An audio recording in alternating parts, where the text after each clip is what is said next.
Você já parou para pensar que o maior impedimento para você viver tudo aquilo que Deus tem para você não está do lado de fora, não são as circunstâncias, mas aquilo que está projetado dentro da tua mente? Muitas pessoas vivem anos da sua vida, e aqui eu falo como cristã, orando, jejuando, buscando e não conseguem ver uma mudança significativa na sua vida.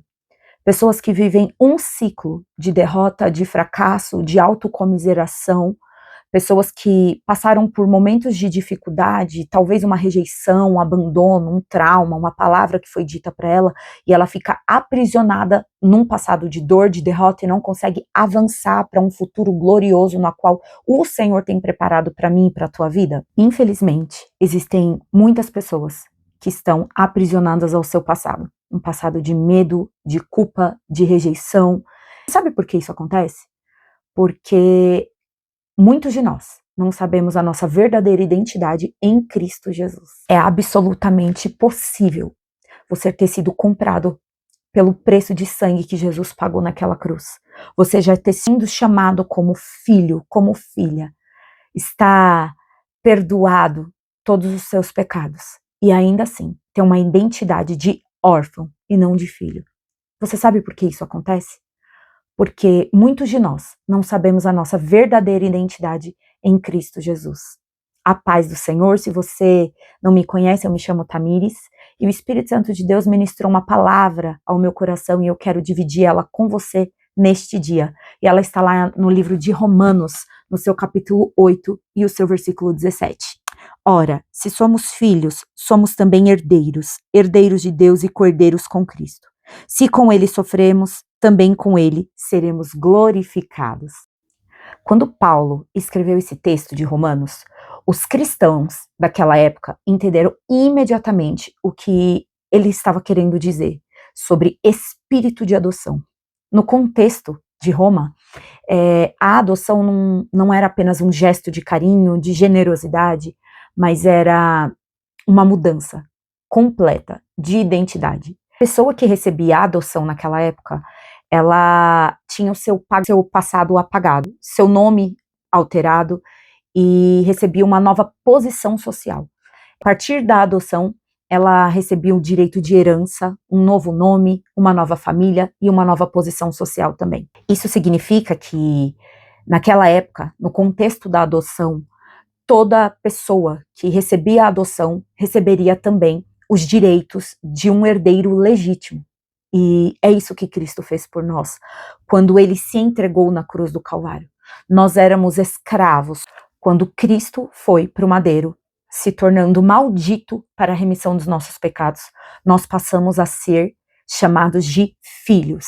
É isso que o apóstolo Paulo vem dizer neste contexto. Nós não somos mais escravos, nós não somos mais devedores de uma dívida na qual nós nunca, humanamente falando, íamos conseguir pagar. Mas agora nós nos tornamos herdeiros legítimos. Nós somos herdeiros em Deus e co-herdeiros em Cristo Jesus. Mas a pergunta que eu quero fazer aqui é: se nós fomos comprados e hoje não somos mais escravos, nós somos herdeiros legítimos de um reino na qual o Senhor nos prometeu e Jesus pagou o preço por nós, por que tantos de nós vivemos presos a um ciclo de medo, de rejeição, de fracasso? Porque tantos de nós não sabemos a nossa verdadeira identidade e todos os direitos que nós temos como filhos? E a resposta está na nossa mente. A resposta está nos nossos pensamentos. A resposta está numa identidade distorcida que o mundo implantou, que o pecado implantou na vida de cada um de nós. Satanás sabe que ele não pode revogar aquilo que Cristo fez. Ele sabe que ele não pode anular o sacrifício de Jesus. Quando Jesus foi para a cruz do Calvário, a última palavra dele foi tetelestai. Em grego significa está consumado, está quitado, está pago. Isso era uma expressão daquela época quando alguém tinha alguma dívida e ia pagar aquela dívida, ia quitar aquela dívida, e no momento que a dívida era quitada, ela recebia um comprovante com um carimbo escrito tetelestai.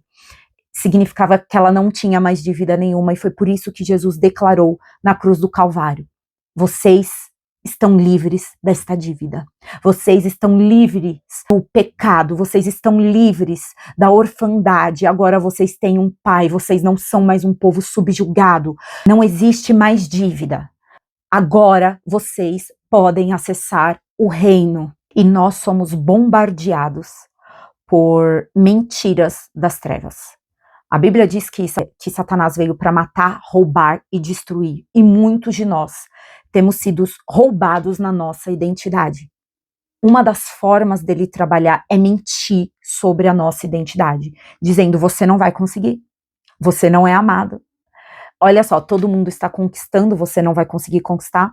Olha, essa pessoa tem uma família abençoada, você não tem, você não está casado, você não tem filhos, olha a sua idade, você não conquistou nada profissionalmente, você foi abandonado pelo seu pai, você foi rejeitado pela sua mãe, você foi esquecido, fecharam as portas para você, você está doente, você não vai sair dessa situação. Então, Satanás, ele tem trabalhado na nossa mente com mentiras. Muitas prisões na mente são causadas por uma mentira que foi contada para mim e para você, e essa mentira virou uma verdade absoluta. A neurociência diz que quando algo é repetido por muitas vezes, este algo se torna uma verdade absoluta. Aquilo que o nosso cérebro está condicionado a acreditar é aquilo que vira uma verdade na nossa vida. Então, se uma criança é condicionada a crescer num lar onde ela ouve por muitas vezes: você não é amado, eu não te quis, você foi um erro, essa criança cresce acreditando que ela foi um erro. Mas isto é uma mentira do diabo, porque a Bíblia, lá em Jeremias, o Senhor vai dizer para Jeremias: Jeremias, antes de te formar no ventre da tua mãe, eu te escolhi. Então calma, nós estamos aqui diante de uma verdade absoluta. Qual a verdade, Tamires? Antes de nós termos sido formados no ventre da nossa mãe, o Senhor já nos conhecia. O Senhor já tinha um plano para as nossas vidas. O Senhor já tinha um propósito para cada um de nós. Nós não somos um erro do acaso. Nós não nascemos por algum acidente. Nós nascemos, cada um de nós, porque o Senhor tinha um plano perfeito para as nossas vidas. Porém, nós estamos em um mundo pecaminoso, um mundo onde jaz o maligno. E o pecado e as mentiras do diabo, infelizmente, tendem a distorcer toda a construção de uma vida plena que o Senhor tem para cada um de nós.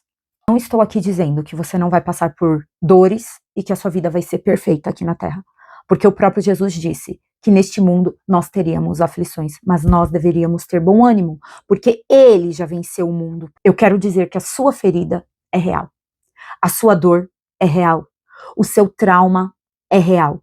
Ninguém pode anular. Ninguém pode dizer que o que você passou é pequeno e não doeu. A sua dor importa para Deus. O Senhor não está com os olhos fechados, com os ouvidos tampados para a sua dor, para todo o seu sofrimento, para todo o trauma que você tem carregado durante a tua vida. Deus não é assim. Deus é um Pai amoroso, um Deus zeloso. Só que o Senhor quer dizer é que Ele tem uma nova história para a tua vida. O Senhor, Ele quer reconstruir a tua identidade. A tua identidade não é aquilo que as pessoas falaram sobre você. A sua identidade não é formada através dos traumas que você viveu até aqui. Deus, Ele não chama cada um de nós por conta das nossas feridas. O Senhor nos chama segundo o propósito que Ele tem para a minha vida e para a tua vida. Por isso que cada um de nós devemos ter a certeza absoluta de quem nós somos. Porque o diabo vai o tempo inteiro soprar na nossa mente que nós somos o nosso trauma, que o nosso futuro está condicionado ao nosso passado, que nós estamos aprisionados a uma vida de dor, a uma vida de rejeição, a uma vida de fracasso, a uma vida de derrota, quando na verdade o Senhor diz que é Ele quem sabe o pensamento que Ele tem sobre cada um de nós, pensamentos de paz. Os pensamentos do Senhor para minha vida e para a tua vida são pensamentos de paz. Quem sabe da sua identidade não fica tentando o tempo inteiro ser aprovado pelas pessoas. Quem conhece a sua identidade em Cristo não precisa ficar tentando se encaixar em ciclos que não faz parte dos planos de Deus para sua vida. Quem conhece a identidade que Cristo tem, quem sabe os propósitos que Deus tem para si, não precisa ficar mendigando atenção, mendigando afeto, não precisa ficar aprisionado no passado. Nós precisamos saber a nossa identidade. Nós precisamos saber por que Deus nos chamou, qual é o nosso propósito.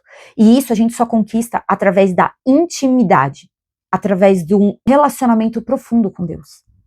Nós só descobrimos quem somos e qual o plano do Senhor na nossa vida através de tempo com Deus. Gastando tempo no secreto com Deus. Gastando tempo lendo a palavra. Gastando tempo meditando na palavra. Gastando tempo orando. Deixando as coisas deste mundo. O diabo está conseguindo roubar planos. O diabo está conseguindo roubar sonhos de muitas pessoas.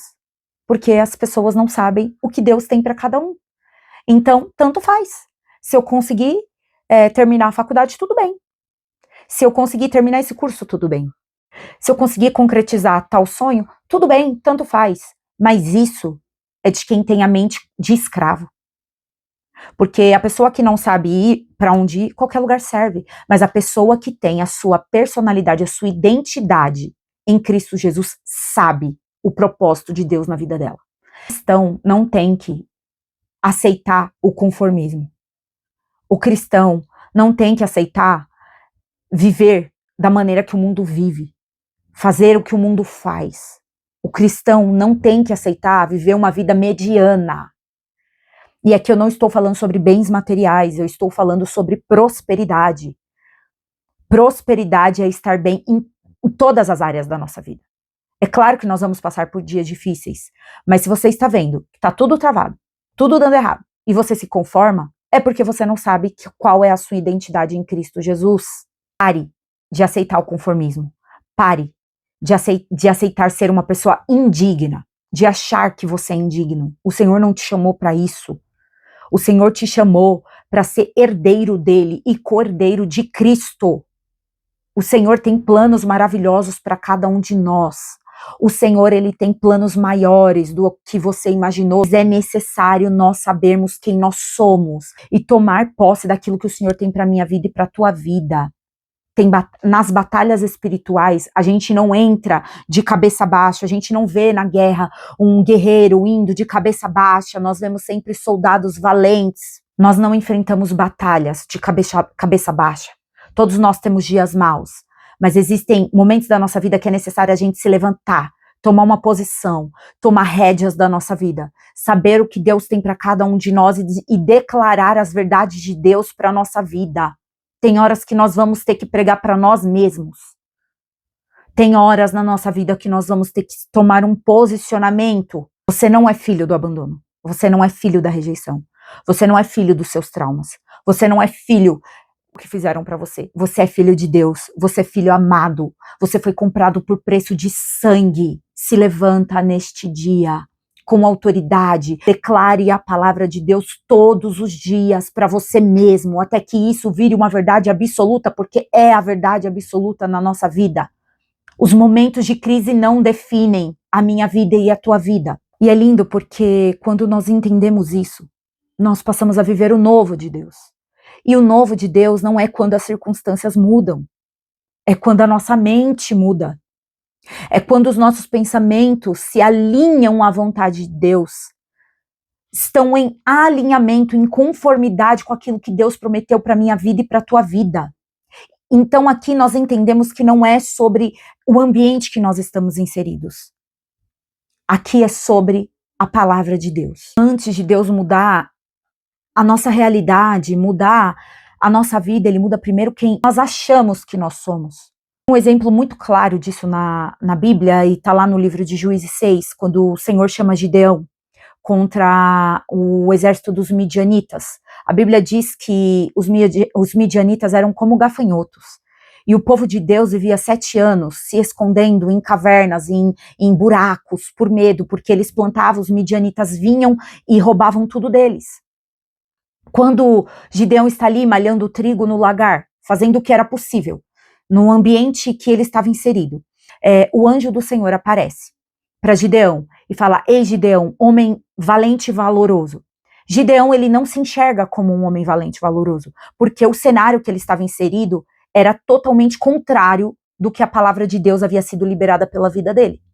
Olha a mente de Gideão, o anjo estava diante dele dizendo uma verdade absoluta do céu para ele, uma verdade absoluta sobre ele, e ele olha para o cenário que ele estava, para a vida que ele estava vivendo, e ele responde: como pode eu ser um homem forte, valoroso, se a minha família é a menor da tribo de Manassés, e eu sou o menor da casa do meu pai? E o anjo então diz: vai nessa tua força. Vai nessa tua força, Gideão. Porque você foi escolhido para libertar Israel do jugo dos midianitas. Ele teve que primeiro passar por uma transformação, uma metanoia, uma transformação na mente dele. Como ele, vivendo na posição que ele estava vivendo, poderia libertar Israel do jugo dos midianitas, um povo forte, um povo numeroso. Mas ali não era sobre Gideão, era sobre o que o céu tinha para Gideão. A história que o Senhor tinha escrita para Gideão. Como Gideão, o cenário que você está vivendo hoje não é o final da tua vida. O ambiente que você foi inserido, aquilo que falaram sobre você, aquilo que disseram sobre você, não é uma verdade sobre a sua vida. Decida hoje a voz que você vai ouvir, a voz mentirosa do inferno, dizendo que você não é ninguém, que você não vai chegar a lugar nenhum, que você vai morrer neste lugar que você está aprisionado.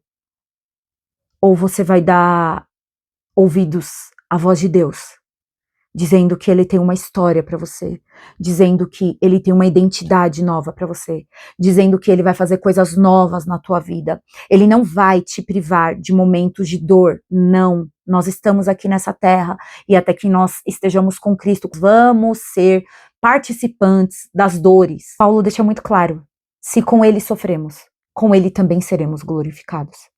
Nós vamos sofrer nessa terra, mas existe glória para minha vida e para tua vida.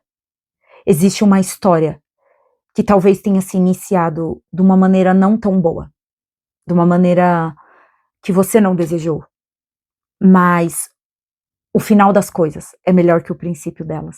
A maior esperança do cristão não é a ausência do sofrimento, mas é a esperança de podermos acessar o reino e chamar Deus de Pai, como Paulo disse claramente aqui em Romanos 8, quando ele diz que nós recebemos o espírito de adoção, baseado no qual clamamos Abba Pai. E a tradução de Abba Pai é paizinho. Você tem um pai.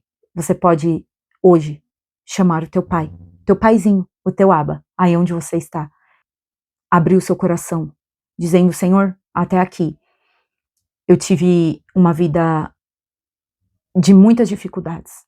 Senhor, eu tenho atravessado o vale da sombra da morte. Eu não sei como receber a minha identidade, Senhor, mas eu creio que o seu sacrifício me comprou na cruz do Calvário, então me ajuda a ter uma mente restaurada, uma mente renovada, uma mente transbordante das verdades do Senhor para minha vida. Me ajuda, Senhor, a acessar o meu lugar de filha, a minha herança de filha, Senhor, porque o sacrifício já foi pago. O Senhor veio e está pago, tetelestai, está consumado. Não aceite menos do que a sua identidade, que já foi comprada na cruz do Calvário. E não foi um valor em real, em euro, em dólar. Foi um valor de sangue. Foi um valor altíssimo, que ninguém é capaz de pagar. Jesus pagou. Você é livre. Você tem uma identidade em Cristo. Está consumado, está pago. Acesse a sua identidade. Tome posse nesse dia da tua identidade. Você não é o que as circunstâncias dizem. Você não é o que falaram de você. Você não é o seu passado. Você é aquilo que o Senhor te chamou para ser. Que o Espírito Santo de Deus venha renovar sua mente neste dia, trazendo a verdade dele sobre você. Que você é amado, você é escolhido, que para você existe esperança de um futuro melhor. Que o Senhor te abençoe grandemente. Se você gostou desse vídeo, curte, se inscreve no canal e até o próximo vídeo.